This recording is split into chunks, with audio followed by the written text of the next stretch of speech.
Mexico is known to have some spooky places. Now New Mexicans themselves have decided which city is the state's scariest. News 13's Rachel Knapp is live downtown at the Chemo Theater, said to be one of the state's most famous haunted locations. Rachel?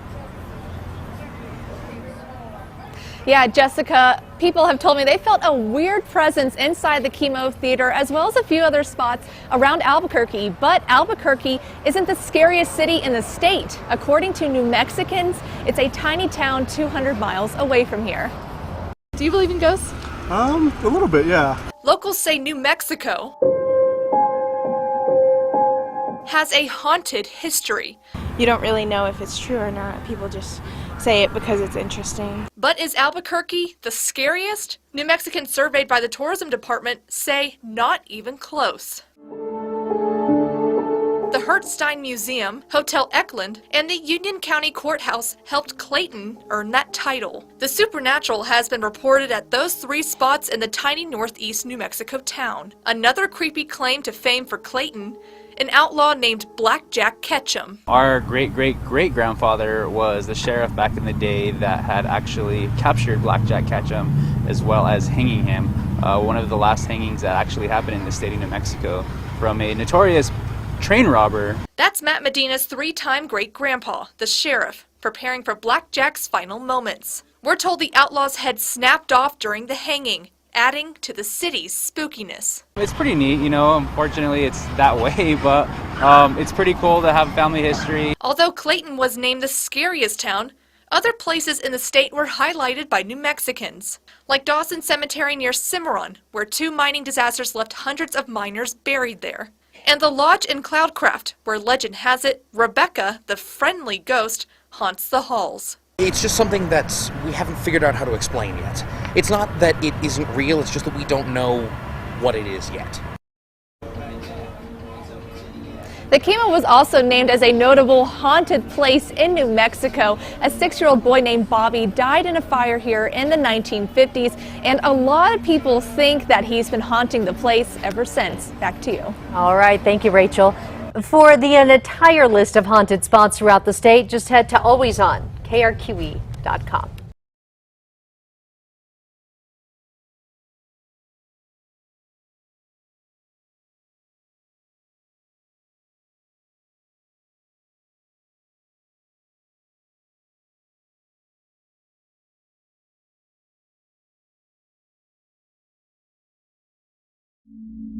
You lovebirds get the sonogram yet? It's a boy. It's a girl. It's a boy. It's a girl. Congratulations on your retirement. 2 weeks and you're a free man. Is that the only way in? The only way in, the only way out. How much longer? About an hour. We may be looking at a weakness in the mountain's internal structure. She's an old mine. It's my job to keep this man safe.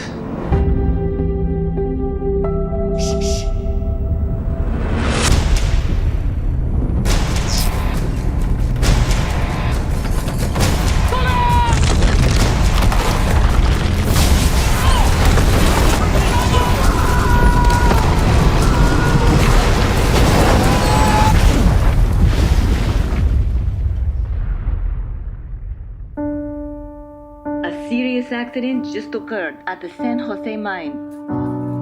Say something, I'm giving up on you. That's a big rock. That's not a rock.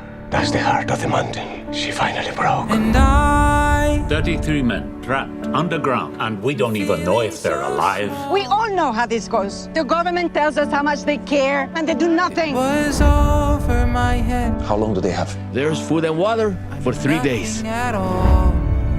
I knew this place was dangerous. Nobody's blaming you. You are my brother. We gotta pull together to get out of here. Say something. 3 platforms are now in place specialized in deep drilling. A huge rock, twice the size of the Empire State Building, shifted. We're running out of time. It's not a question of if it falls, but when. I'm not leaving without him. If that is our last supper, I quit. The last thing we need is these men dying with the whole world watching. 33 men on the ground. 300 mothers, fathers, brothers, sisters, and we are their only hope. Let's get ourselves some miners. I believe we'll make it out of here because I choose to believe it. All 33 of us. Say something. See you, old man. Up there.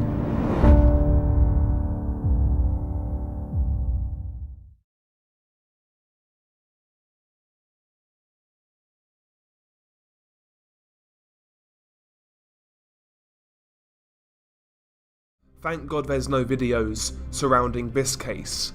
The 2011 San Fernando massacre involved the brutal murders of 193 people. Unlike the 2010 massacre, the majority of the victims in the 2011 massacre were Mexican nationals.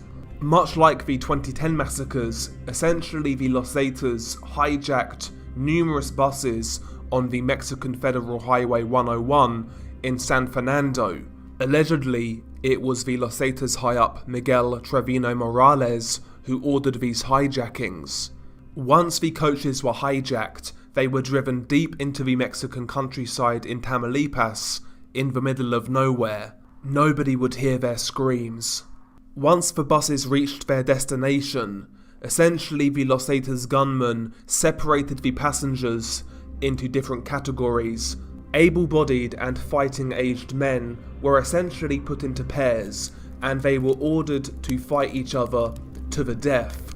The Zetas gave them melee weapons such as hammers, knives, crowbars and metal bars, and the winner would then be recruited into the Los Zetas, the loser obviously dying. But honestly, it wasn't a game worth winning. The winners were then essentially assigned suicide missions. They were ordered to go into enemy territory and kill as many rivals as they could, but they were outgunned, outnumbered, and it's presumed that all of these guys died. Now allegedly, Miguel Trevino Morales was there during these coach hijackings. Apparently, one of the men pleaded with Miguel Trevino Morales to let him live. He told Miguel he would give the Zetas his house, his money, and his possessions if they spared him his life. Apparently, Miguel agreed and told the man to go away. When the man turned around and started walking, Miguel hit him on the back of the head with a blunt object, and he proceeded to beat his head into mush. The elderly and the weak were also separated and then executed. When it came to the women and children, allegedly, the Los Zetas separated the women in order of attractiveness. Those who they deemed unattractive were pretty much instantly killed, and those that they deemed attractive, they would keep alive allegedly for a few days, and essentially continuously them, essentially until they were bored, and then they would execute them. They also killed the children, allegedly putting their remains in acid barrels. In fact, there were even rumours that they put infants in these acid barrels while they were still alive. It doesn't even bear thinking about. Eventually, 173 bodies relating to the massacre were found in numerous mass graves. According to reports, numerous bodies had signs of blunt force trauma. So a total of 173 bodies were found, but it's believed that many more people were killed in this massacre.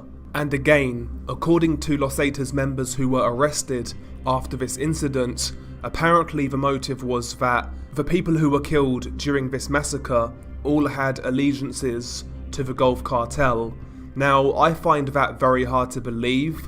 I personally believe there's much more to this case than meets the eye, much like the case of the missing Mexican students, but I guess that's a video topic in itself. Ultimately, there are so many theories and so much information out there in relation to the 2011 San Fernando massacre. If you get a chance, try to do a bit of research on it. It's a really tragic case. So in short, the war between the Los Zetas and the Gulf Cartel resulted in many civilian casualties, and that kind of brings us to the video in question. The video in question depicts the execution of 5 alleged Los Zetas members by the Gulf Cartel. 2 of the victims were female and the other 3 were men. Now, the reason behind these executions was essentially for revenge over the Los Zetas killing a group of innocent people. Now the story is, Los Zetas high-up Ricardo Santillan organised the kidnap and killing of a group of people. The Zetas suspected that the group were members of the Gulf Cartel. However, as time passed, the Zetas realised that this group were not affiliated with any criminal organisations. Knowing this, the Zetas could have let the group live, but they decided to kill them anyway. Shortly after, the Gulf Cartel found out about this and decided to avenge the innocent people who were murdered. That is what birthed this video. But nevertheless, how does the video play out? The video opens at night time in the middle of nowhere. 5 suspected Los Zetas members are blindfolded. They are on their knees. The men have their hands tied behind their backs. However, the women's hands have not been tied. The women are also completely naked. The alleged Zetas are surrounded by axe and machete wielding Gulf Cartel members. The video is around 5.5 minutes long, the first minute being your standard cartel video introduction, where a member of the Gulf Cartel reads out a short statement. Nothing particularly interesting was mentioned here. Once the statement has been read out, the executions then start. Knowing what they're about to endure, a couple of members of the group let out cries of terror. The executions then start, and they are basically all executed at the same time. The man closest to the left has his throat slit until he drops to the ground. One of the other men and one of the women are killed instantly with hard axe blows to the neck. The other woman was laid on the ground on her front and had her neck hacked away at by a machete until she was decapitated. And the last man, it appears that he was stabbed in the neck. He then drops to the ground, and a few seconds later, one of the axe-wielding cartel members starts swinging it at his neck. Once the executions had been completed, you then basically see clips of them going through the dismemberment process. You see them use an axe to decapitate some of the dead bodies.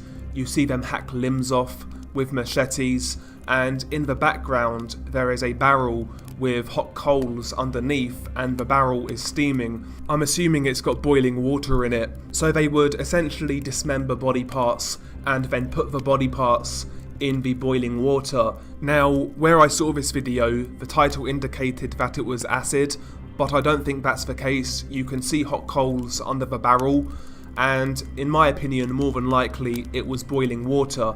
But you see the cartel members dismember the bodies and put their body parts into the barrel. Although the quality of filming is pretty bad, you do get a couple of close-ups of the dismemberment process. So for example, there was a segment where they were hacking away at one of the victims' legs with an axe, and they got to the point where the leg was only being held together by the slightest strand of skin and flesh. They tried to pull the leg off from there, but they couldn't, so they finished the job with one more axe blow, and off came the leg. Those are the sort of close-ups that they were showing in this video. As the process continued, you could see that the barrel in the background was filling with body parts. During the dismemberment portion, the cameraman actually reads out a message, and he says the following: "This is a message for you, Ricardo Santillan. Although you hide and cover your face, the same goes for El Polo and the motherfuckers who participated in the murdering of innocents. That's the only reason you're scared, posing as the army, deceiving to the people and to the authorities. I have a list, and I have written, for example, Homero Trevos, Civil Defense Commander, who gives notices of the tactical movements of Sedena, the Mexican army." That is the final statement that was read out. Now, I'm not sure what he's referring to when he mentions Homero Trevos. I'm assuming that Homero maybe was feeding information to the Los Zetas, and that the Gulf Cartel were aware of this. That's what I'm assuming anyway, but I'm not entirely sure. But ultimately, it's another really brutal video.